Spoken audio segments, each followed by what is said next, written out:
I've been to 67 countries. I've watched sunsets in Santorini, hiked Patagonia, got lost in the markets of Marrakesh. But none of them, prepared me for what I discovered in Malaysia. And what I'm about to tell you, it completely shattered everything I thought I knew about travel, culture, and honestly, about life itself. Stay with me, because the twist in this story, you won't see it coming. 5 years ago, I quit my corporate job in Chicago. Good salary, corner office, the whole package. Everyone thought I was crazy. My mom cried. My dad stopped talking to me for 3 weeks. But I had this burning question that wouldn't leave me alone: what am I missing? So I sold everything. Laptop, backpack, one-way ticket to Thailand. Classic, right? Year 1, Southeast Asia. I learned to scuba dive in the Philippines, ate street food in Vietnam until I couldn't move, meditated with monks in Myanmar. I was collecting experiences like Pokémon cards. Year 2, Europe. I mastered the art of the hostel breakfast, learned to say, "Where's the bathroom?" in 12 languages, and discovered that Italy has 47 different types of pasta. 47. Year 3, South America.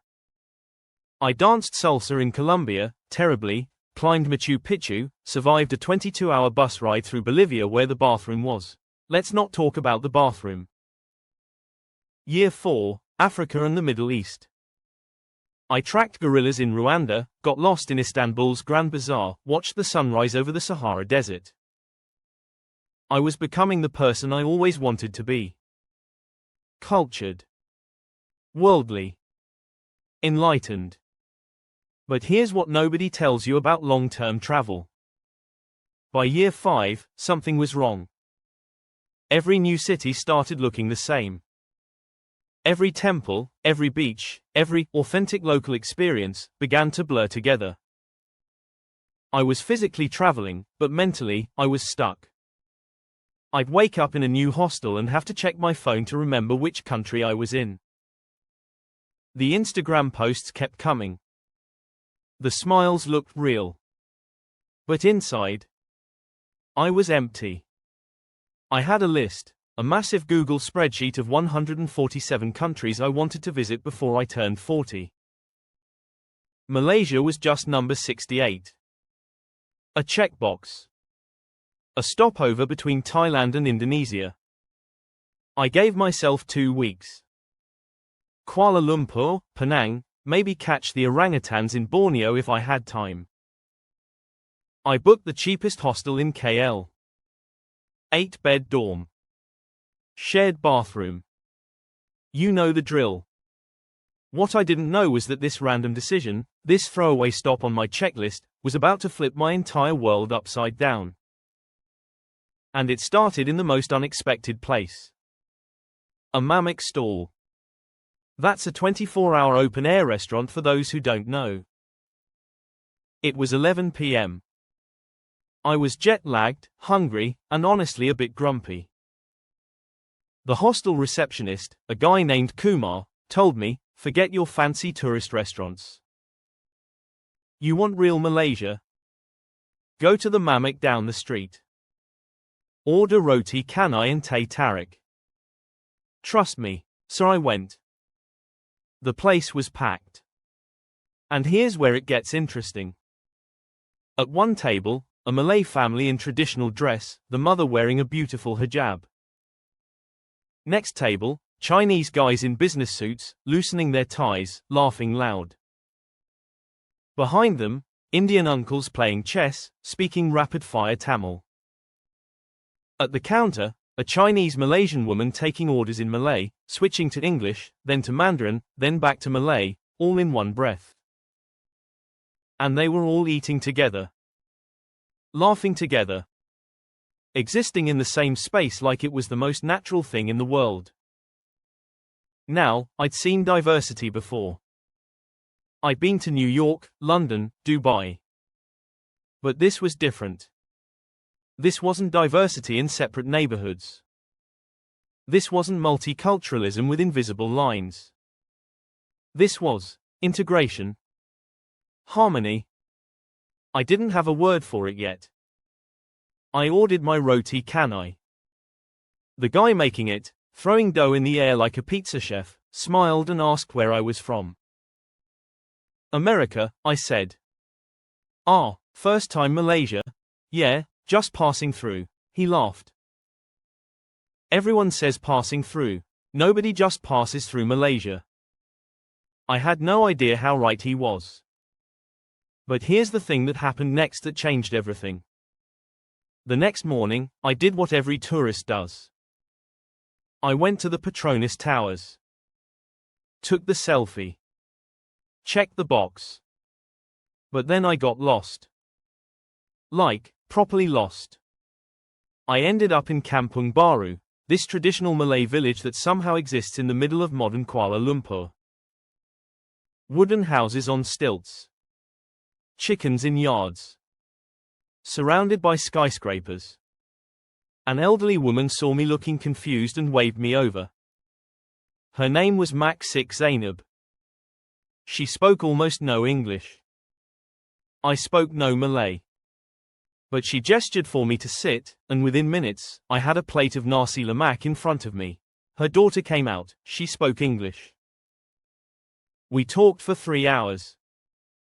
She explained something that broke my brain. Malaysia has 3 major ethnic groups. Malay, Chinese, Indian. 3 completely different cultures. 3 different religions, Islam, Buddhism, Christianity, Hinduism, all mixing together. 3 different languages. How does this work? I asked. How do you not fight all the time? The daughter laughed. We eat together. I thought she was joking. She wasn't. She explained, when it's Hari Raya, the Malay Muslims celebrate, but the Chinese and Indian neighbors come over. When it's Chinese New Year, the Chinese celebrate, but everyone joins. Deepavali. Same thing. We celebrate everything. We eat each other's food. We go to each other's open houses. Food is how we understand each other. And then she said something I'll never forget. You Westerners, you think diversity is about tolerance. About putting up with differences. That's not diversity, that's just not fighting. Real diversity is when you celebrate the differences. When you're curious about them. That word. Curious. I realized I'd been traveling for 5 years, but I hadn't been curious. I'd been collecting. Countries like stamps. Experiences like Instagram posts. But I hadn't been truly interested in the people, the why behind the culture, the messiness of how different worlds collide and somehow create something beautiful. Malaysia wasn't trying to blend everything into one melted pot. It was letting everything stay distinct, colorful, different, and making that work. But I still didn't understand how. And that's when things got really interesting. I cancelled my hostel. I cancelled my flight to Indonesia. I got a cheap Airbnb and decided to stay for 3 months. I had to understand this. Week 1, Penang. I took a bus to Georgetown. UNESCO World Heritage Site. But forget the heritage buildings, let me tell you about the food. There's this thing called a hawker center. Imagine a food court, but instead of Sad Pizza and Panda Express, you have 50 different stalls, each run by families who've been perfecting one dish for 3 generations. I sat next to a Chinese Malaysian named David. He worked in tech.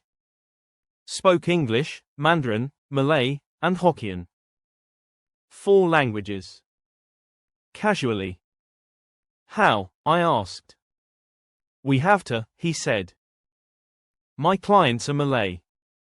My grandmother speaks only Hokkien. My wife's family is Indian. You learn or you don't survive.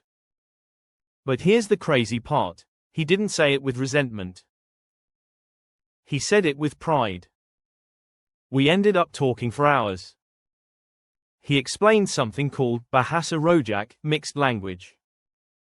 Malaysians will literally switch between 3 languages in one sentence. Why not just pick one? I asked. Because each language expresses something different. Some feelings only exist in Malay. Some jokes only work in Cantonese. Why limit yourself? Mind blown. Week 3, the revelation. I was in Malacca. Historic city. Went to a traditional Peranakan house. That's the mixed Malay-Chinese culture that developed over centuries. The guide explained, when the Chinese traders came to Malaysia centuries ago, they didn't conquer. They married. They mixed. They created something new. And I realized, that's the secret. Malaysia isn't working despite its differences. It's working because of them. The diversity isn't a problem to solve, it's the solution itself. 3 major groups mean 3 different ways of thinking. 3 approaches to business. 3 types of food. 3 perspectives on every problem. And instead of fighting over which one is right, they borrow from each other. The Chinese Malaysians bring the business acumen. The Malay Malaysians bring the community values. The Indian Malaysians bring the intellectual traditions. And they mix. You see it everywhere. Architecture that blends Chinese, Indian, and Islamic styles, food that combines spices from 3 continents, a legal system that somehow accommodates religious courts and secular courts, festivals where everyone celebrates everyone else's holidays. Is it perfect? Hell no, they have problems. Racial tensions. Political issues. Economic inequality. But here's what stunned me. They're trying. And this is where I need to get real with you. I'm American.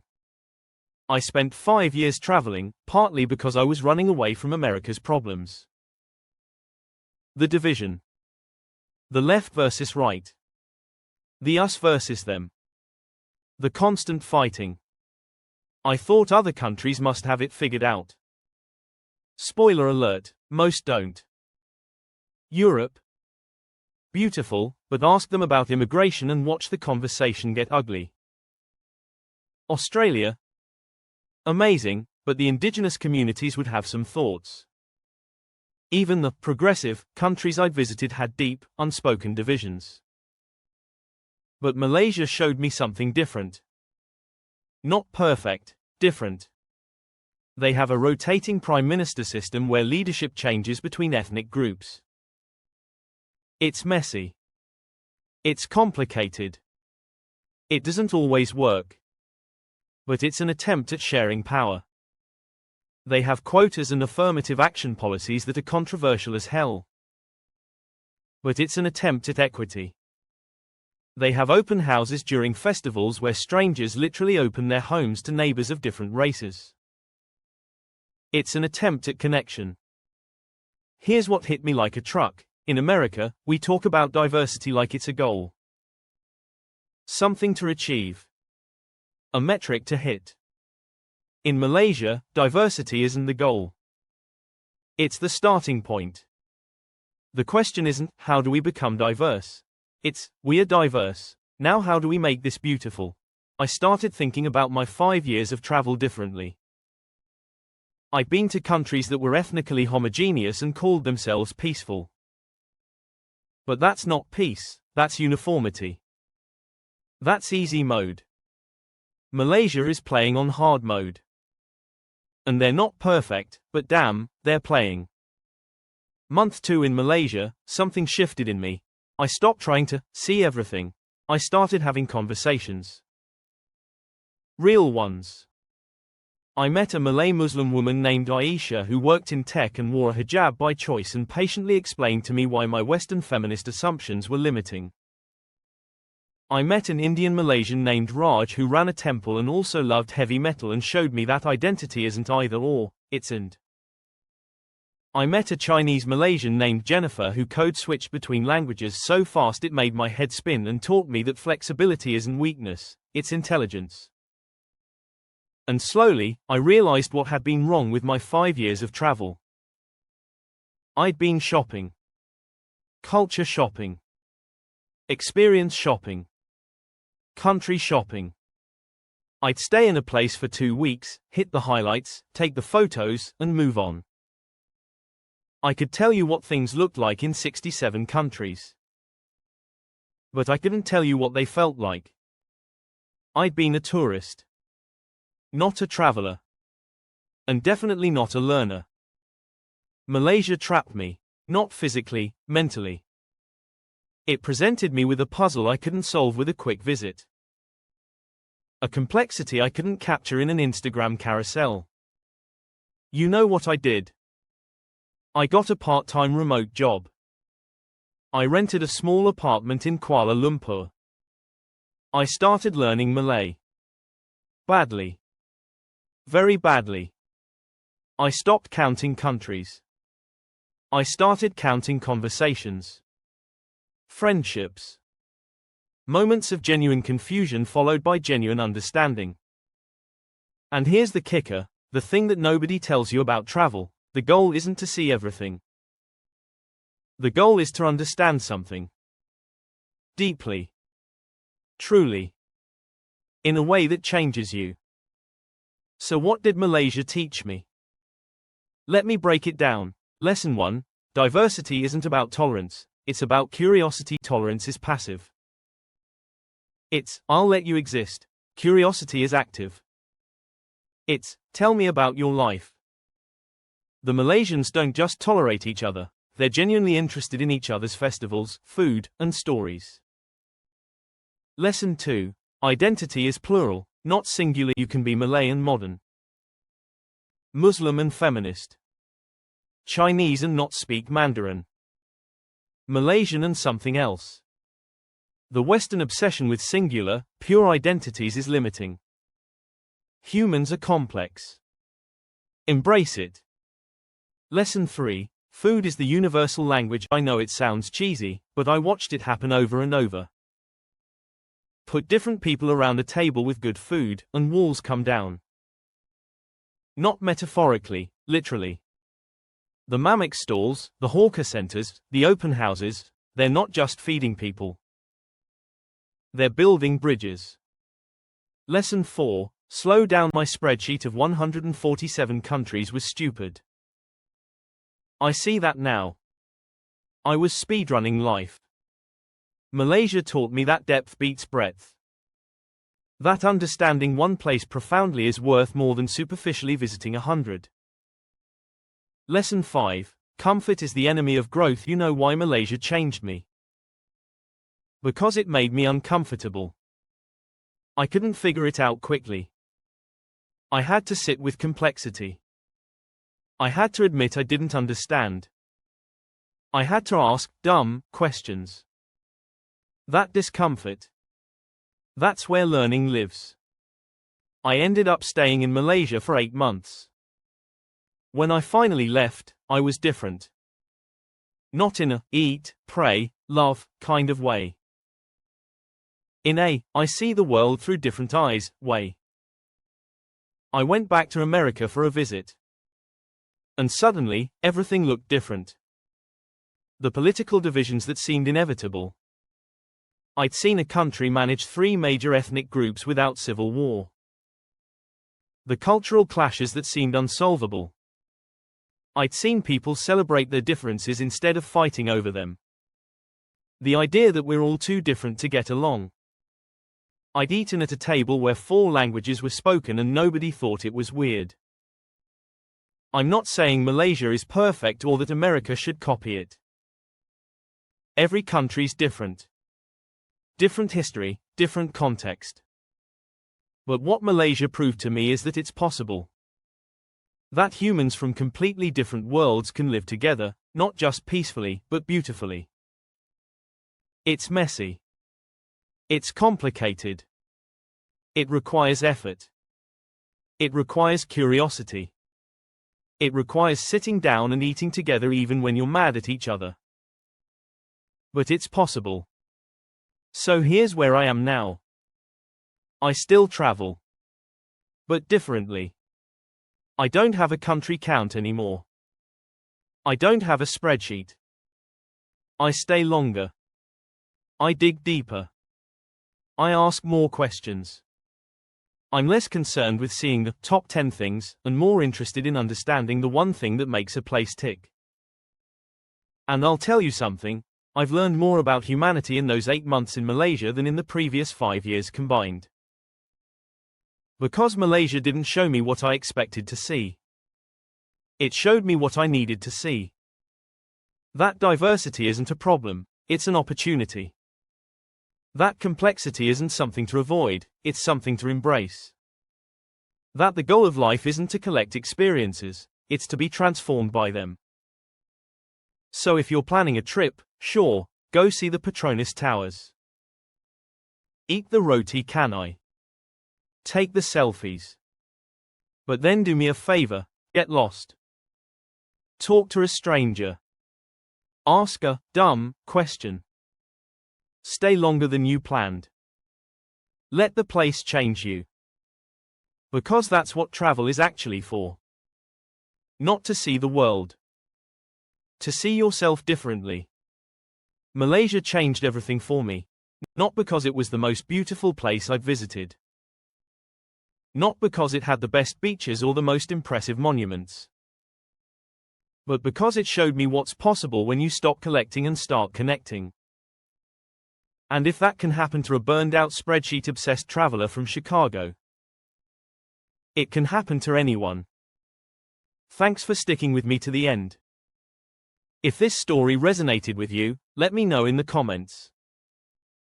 And if you've ever had a place that changed you, I want to hear about it. Because that's what this is all about. Not the destination. The transformation.